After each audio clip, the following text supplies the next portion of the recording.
we come to this sacred space, made more sacred in this moment by the presence and attention of each and every one of us. Last week's service was attended in the moment and after the fact by folks nearby and in Newcastle, Maine, New Haven, Connecticut, Boardman, Oregon, and London. Yes, that London. If you are live streaming this morning, especially if you haven't done so before, please send us a quick note letting us know who you are and where you're live streaming from. Send that to checkingin@winchesteruu.org.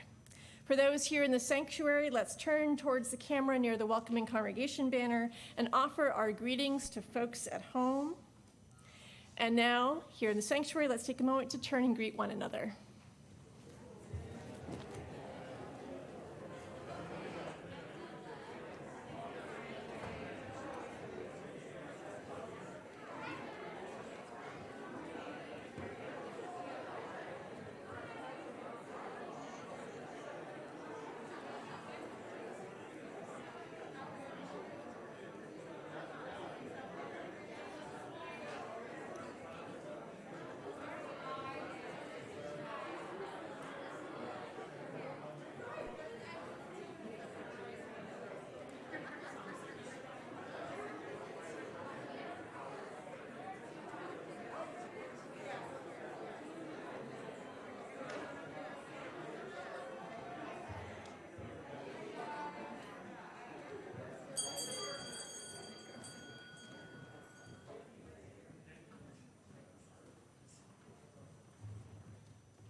Good morning.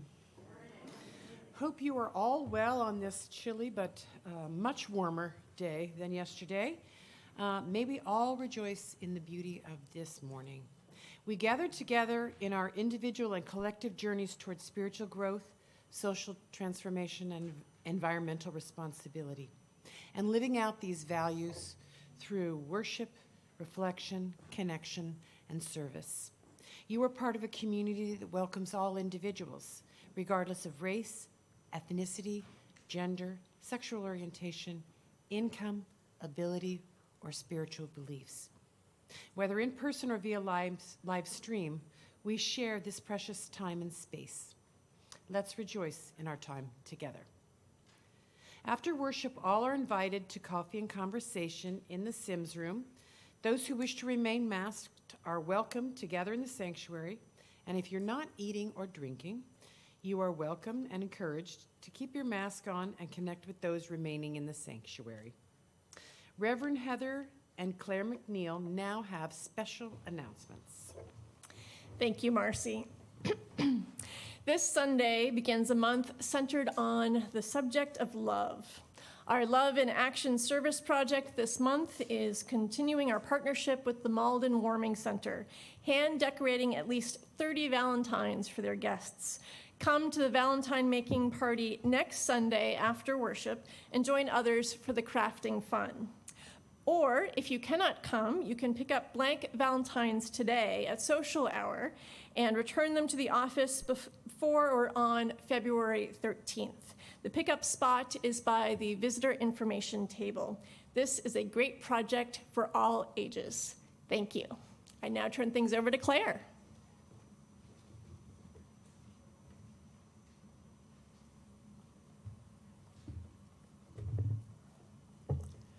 Hi, I'm Claire McNeil, and as a member of the Standing Committee, I'm announcing the pledge drive is beginning, as you have seen on the screen. We need all members and friends to support the congregation by pledging the financial contribution that you will make in the year ahead beginning next September. But we need to know now so we can plan. We fuel the mission through our common power and, of course, money. Next Sunday, Brad Steele, our treasurer, will explain the reasons for our ambitious goal of $400,000.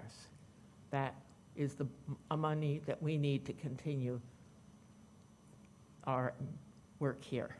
A special letter will be sent to each family, and we will have a table at coffee hour on Sundays where you can learn more. Thank you.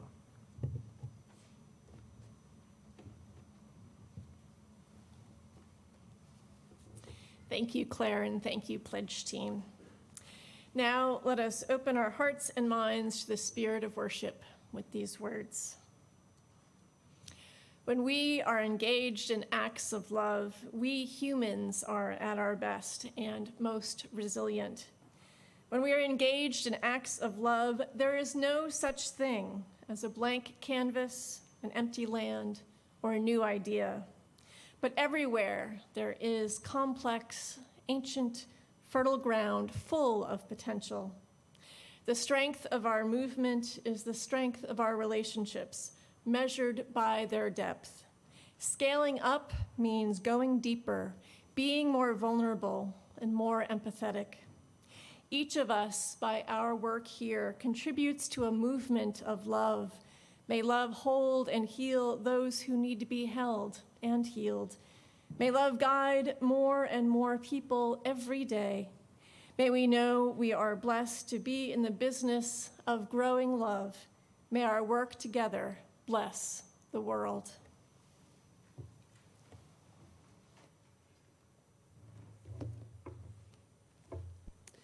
I now invite Emily Ippolito to light the chalice.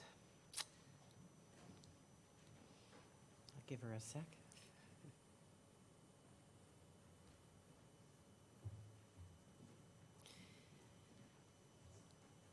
The words for dedication are by Eric Walker Wickstrom.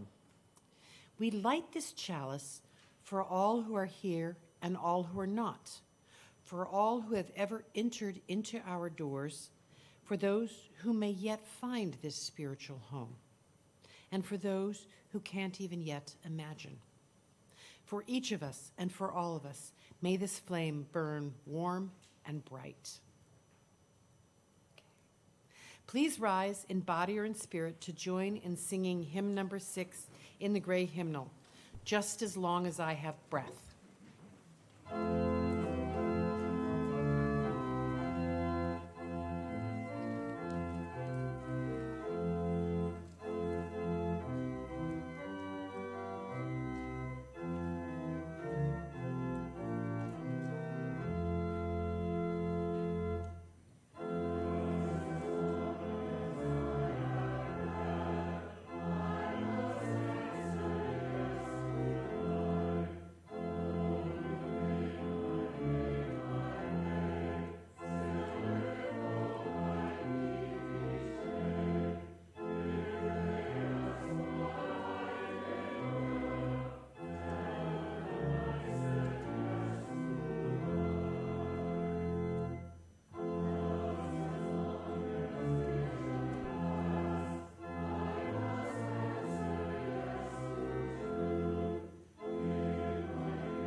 I'd like to invite all of those who are young and young at heart to come forward for a story.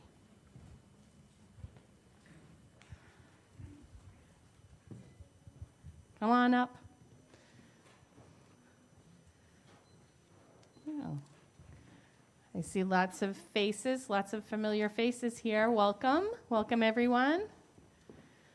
So I want to ask you if you remember a few weeks ago at the end of RE, we handed out a little red envelope to everybody. If you were here, do you remember that? Does anybody remember what was in the envelope? Yes, Max.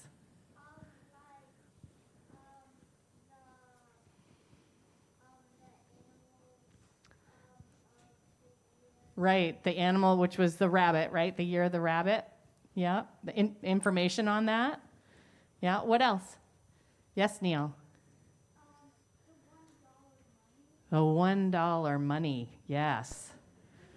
And I remember there were a couple of you who started chanting when they found out that there was money in it. They started chanting, money, money, money. Do you guys remember that? Yeah, that was fun. It was fun, wasn't it? It was fun to find that. So I want you to close your eyes for a minute. And I want you to take a moment to remember what it was like to get that gift of money. And if you weren't here, think of a time when you were given a gift of money that you could spend however you like. Okay. Do you remember what it felt like? So the truth is we all like money, right? It helps us get food and clothes. It keeps us healthy. What else does money do for us? Buy candy. Reverend Heather knows all about that, buying candy. Mila? Oh, everybody wants to buy candy today. Buy candy, yes. All sorts of wonderful things, right? And Ryan, did you have an idea? What would you buy? Toys, toys, toys, toys. Yes.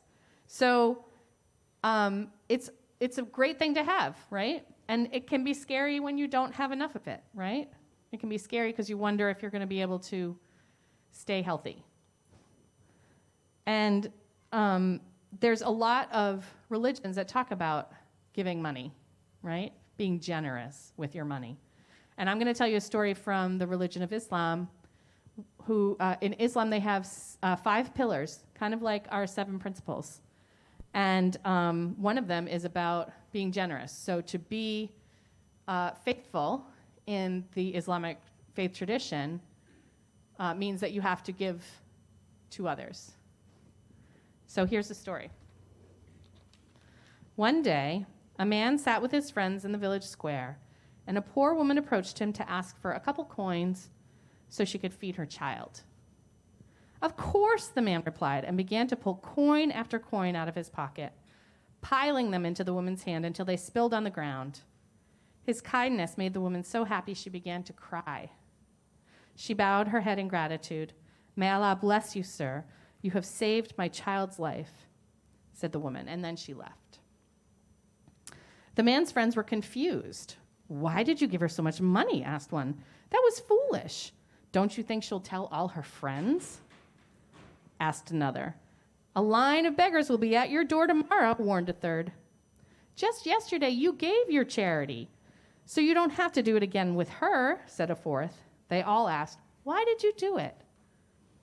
The generous man kept silent until his friends quieted down. Then he said, "While such a poor woman may be pleased with just a little money from me, I couldn't have been." He looked from friend to friend. "Unless I give her what I am able to, I won't be happy. She may not know me, but I know myself." And the man's friends thought about his answer. So now, I want you to close your eyes again. Take a moment to think one more time.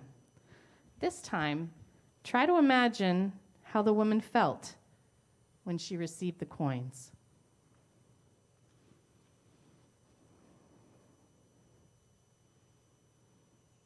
Okay, now open your eyes. And I want to ask you this question, and you can give me your answers when we're downstairs in RE. But the question is, were your feelings different from what you imagined the woman's feelings might have been? So let's hold those thoughts in our minds as the grown-ups sing us out. The words are in your order of service.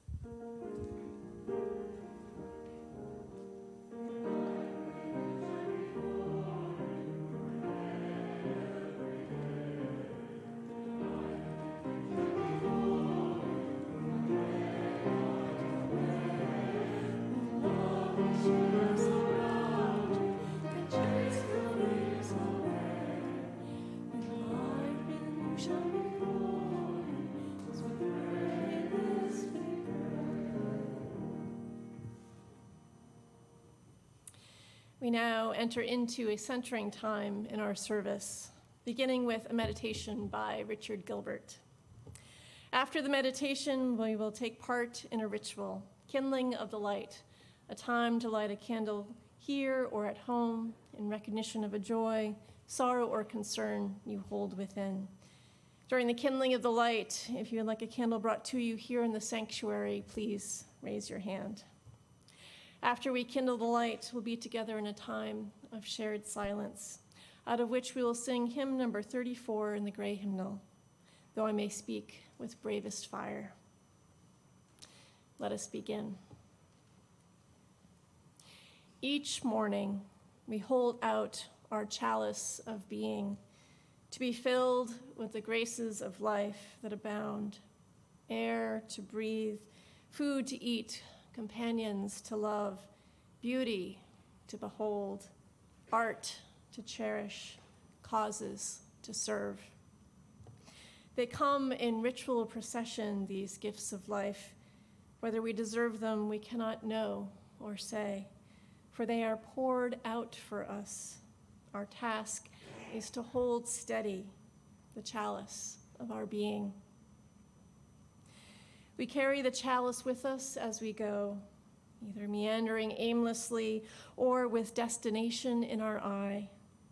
We share its abundance if we have any sense, reminding others as we remind ourselves of the contents of the chalice we may not deserve. Water from living streams fills it, if only we hold it out faithfully. We give back, if we can, something of ourselves, some love, some beauty, some grace, some gift. We give back in gratitude, if we can, something that is like what is poured into the chalice of our being. For those who abide with us will follow. Each morning, we hold out the chalice of our being to receive, to carry, and to give back. Let us now kindle the light.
Our reading is by Buddhist leader Jack Kornfield.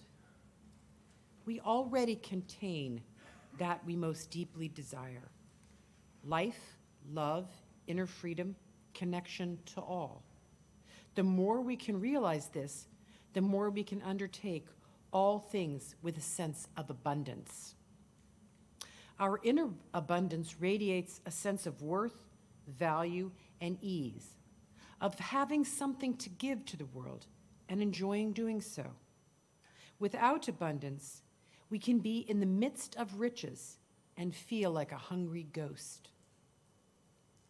Wise parents and teachers bring out abundance in their children by helping them feel that each has much to give and providing them the opportunity to do so. For each of us, whether raising a healthy child, building a conscious business, planting a garden, or serving our community, a heartfelt dedication is required. Wise dedication springs from our own sense of inner abundance. That state of abundance is connected with a deep sense of gratitude. When we open to abundance, we can appreciate the half smile of the tired waitress, the silver crescent of the moon at twilight, the unstoppable laughter of children in the schoolyard, and celebrate the fact that we are here, breathing and alive on this marvelous earth. This fulfillment is far beyond the prosperity consciousness that is promulgated in books and workshops that urge us to visualize fancy cars, sprawling mansions, and burgeoning bank accounts. The abundant heart is already whole. We have all touched this at some point. The abundant heart embraces our world, holding all its joy and fear, gain and loss, nobility and selfishness, enveloped in a field of compassion and love.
Amen.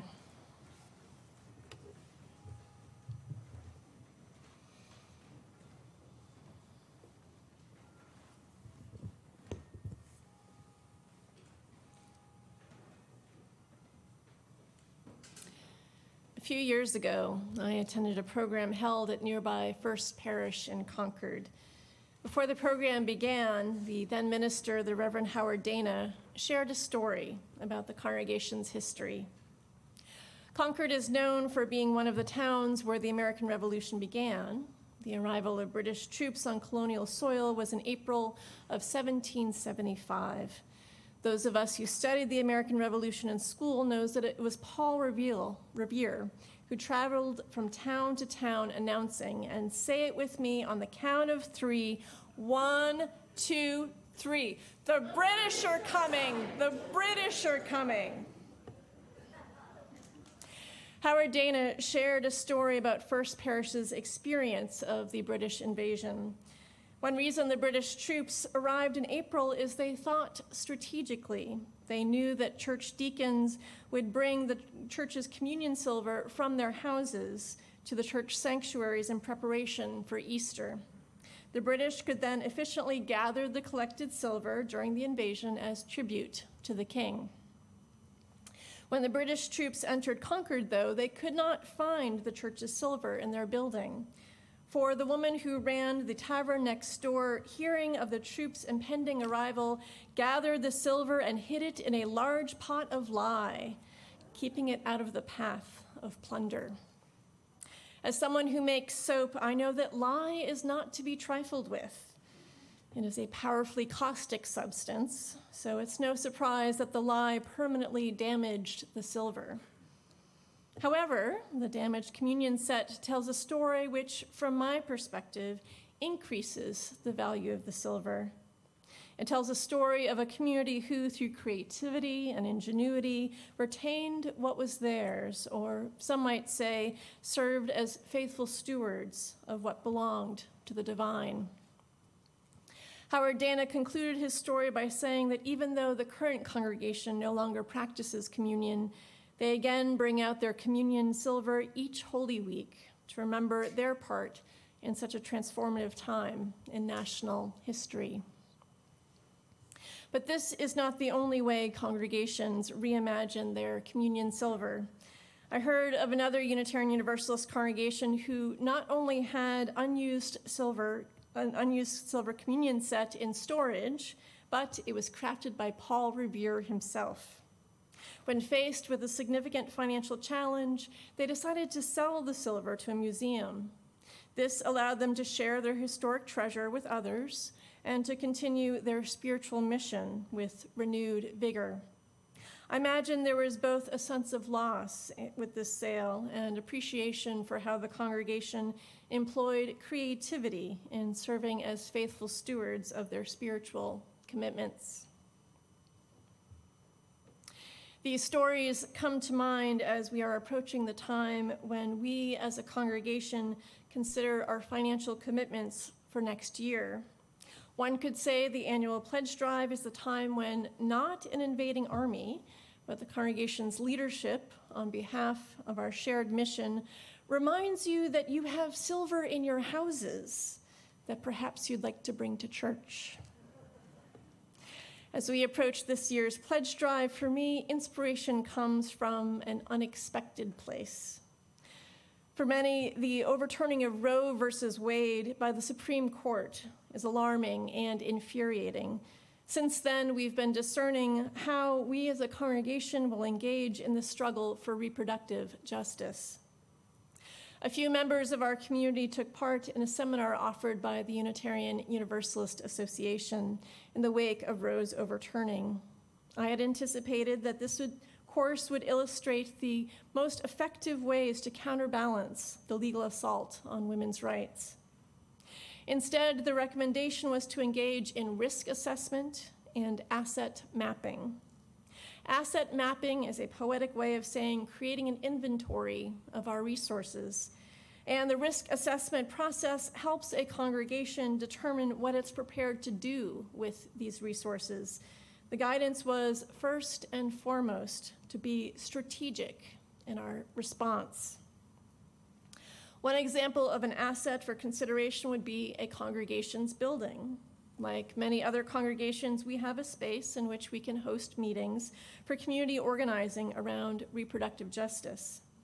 Yet the asset mapping tool gets specific, asking, does your congregation have meeting spaces and/or offices that do not have windows in which people can have private closed meetings or one-on-one or in small groups?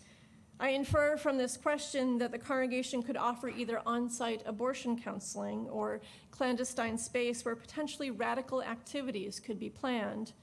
In the spirit of the asset mapping tool and risk assessment, we can also recognize our large and valuable building as property that could be sold and given to the cause of reproductive justice. Selling our building for social justice work would likely be an unpopular idea. But the gift of asset mapping is that it interrogates our usual practices and assumptions, inviting us to seriously consider two questions. What is everything we can bring to our goals? And what risks are we willing to take in our giving? The asset mapping tool invites us to consider physical infrastructure, communications and technology, volunteers, finances, human resources, and electoral dynamics. So under human resources, it asks about roles we might anticipate, such as doctors and lawyers, while also stretching one's way of thinking about roles needed, including song leaders, childcare providers, and travel agents. It invites us to think broadly about how to move forward. The asset mapping tool inspired me to bring a similar approach to our pledge drive.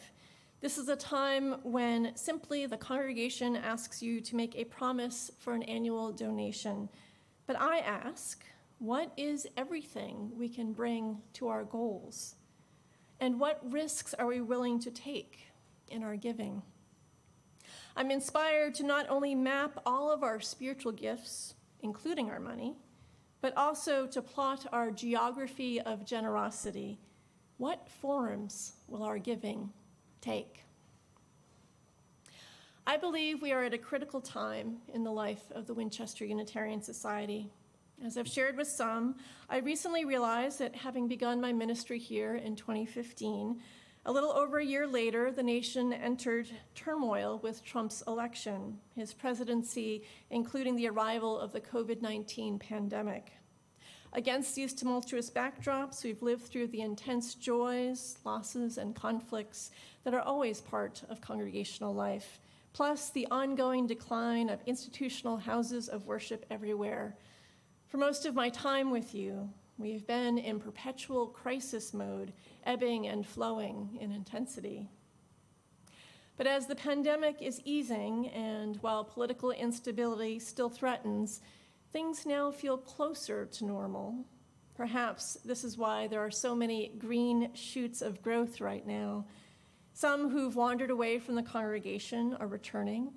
New faces are appearing. Some of our newcomers are children. It is so wonderful to often see a crowd at first reflection. With our live stream and multi-platform technology, we can reach people across state borders and even across national borders. Some who've moved away have been able to stay connected as a result. There is a renewed lightness and joy among us, an energy that, if nurtured, could be transformative. So I encourage us to go all in. In the spirit of asset mapping and subversive tavern keepers hiding treasure from the king, I encourage us to be creative and strategic in considering what we will contribute to our shared vision of beloved community. Creativity and strategic thinking don't have to be elaborate. Focused intentionality and a little bit of risk-taking suffices. If you're new to the Winchester Unitarian Society, your presence is a gift. If you're not ready to step into service or leadership, simply make a commitment to keep coming. If you are a new member, perhaps your risk will be to join a committee of people you do not yet know focused on a subject that you're not that familiar. Longtime members, introduce yourself to folks who are new. Offer to introduce them to others. If you cannot list the names of 5 children in our religious education program off the top of your head, volunteer for an RE event to make connections. All of us should sing the hymns when it's time, and following the advice of a rabbi, if you don't sing well, sing loudly. Think deeply about your talents, both cultivated and raw, and intentionally share them here in this sacred space. For life generates more life. In this time of our collective boat lifting, let us be a veritable tide of energy and love that raises us even higher. But a few words about money. We've had a streak of good fortune. For many years, we anticipated deficits, and we've had surpluses, creating a healthy cushion. Our loan from the government for pandemic payroll became a grant, giving us about an $80,000 boost. Due to the hard work of Julie Kuhn, Marilyn Mullane, and others, plus generous bidders, our Zoom-based auction brought in not the anticipated $10,000, but about $30,000. Our expected decrease in endowment income might be tempered by a generous bequest from Paulette and Ganson Taggart. The past few years, deficits have been covered by those rainy day reserves. But we have perhaps one more year of reserves to cover a deficit. When reserves are gone, we have few good options, all of which include cutting staff pay or positions or doing and giving less. Members have died and moved away and wandered away, and we have not welcomed the same number into the fold. Those who are here give generously, but we are reaching a point of reckoning. I intentionally do not know what people pledge, but I do know that some pledge and give generously. I also know that in all times, there are those who have to prioritize basic necessities over pledging. If you are in either of these categories, this is a good time to open your phone and play Wordle or, sort of daydream for about a minute or two. But for those of us in the middle, which includes me, I encourage us to see our financial giving as one way in which we can be bold.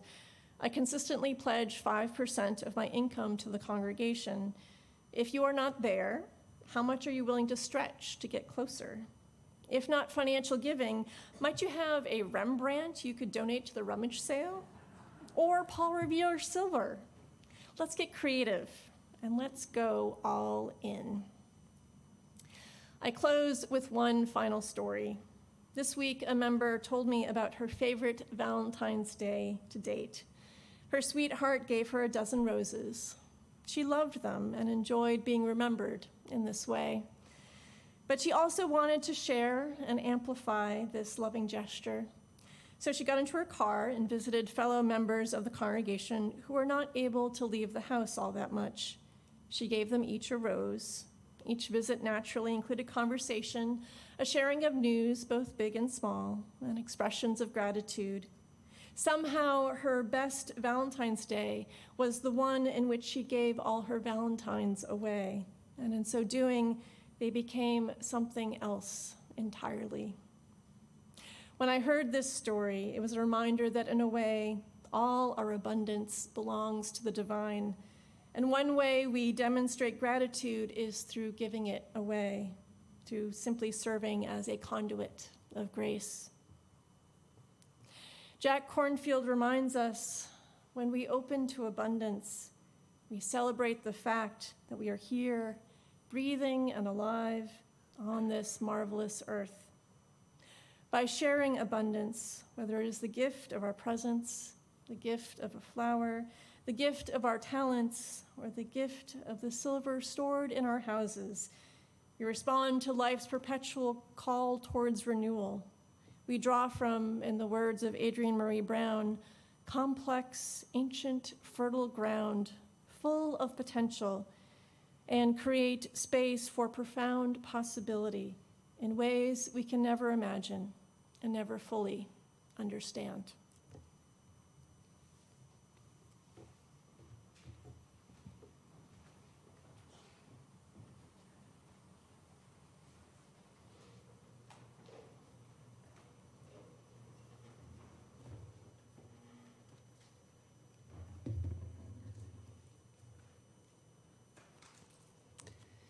And appropriately, now comes that important time for us to make an offering to support the self-supporting church and its many ministries.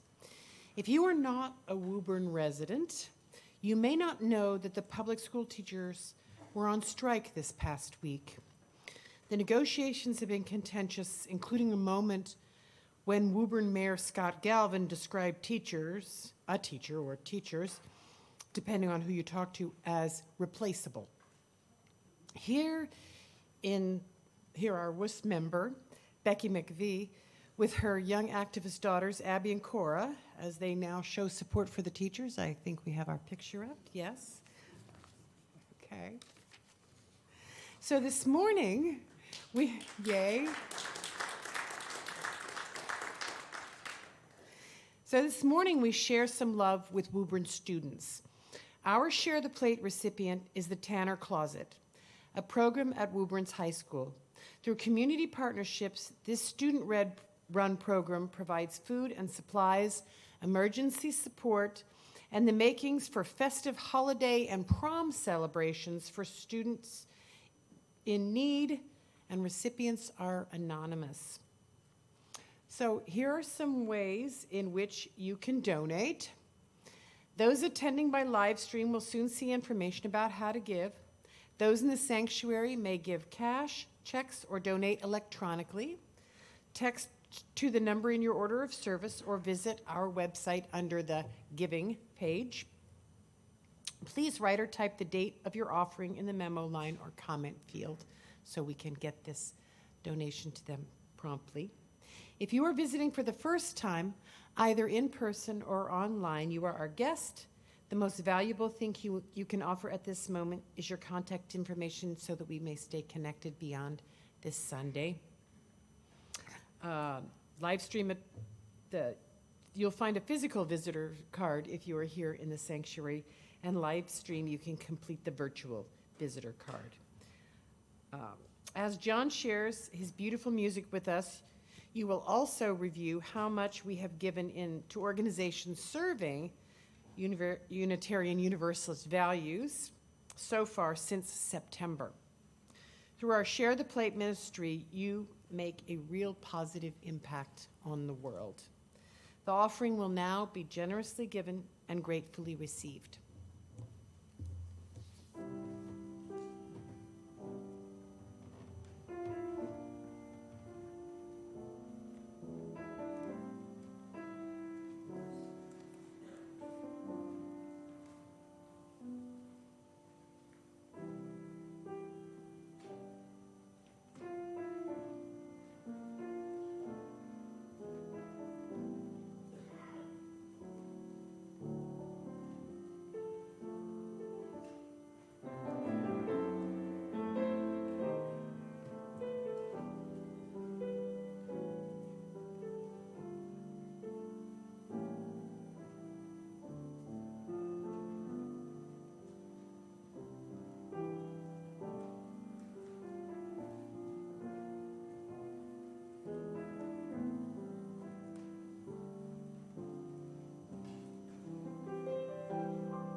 Those who wish to do so are invited to join in the unison affirmation.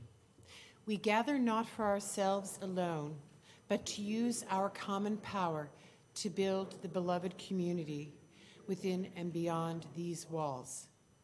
We create and reaffirm this covenant this day to make justice flourish, to practice compassion amidst difference, and to embody transformative love.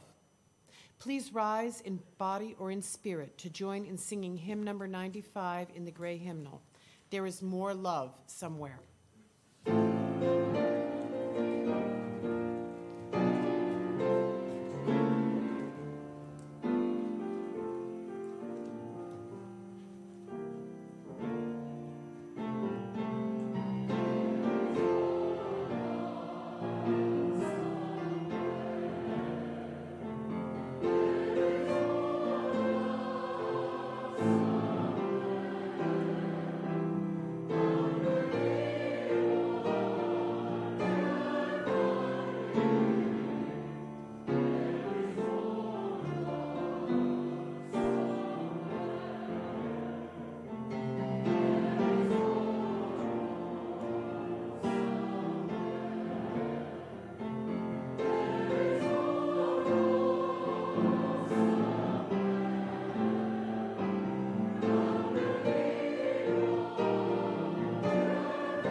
How much we have, but how generously we have given. It won't matter how much we know, but rather how well we live. And it won't matter how much we believe, but how deeply we love. Go in peace. Amen.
Please join me in reciting the words printed in your order of service for extinguishing the chalice. We extinguish this flame, but not the light of truth, the warmth of community, or the fire of commitment. These we carry in our hearts until we are together again. This service has ended, but our life of service continues. Please join us in the Sims room for coffee and connection.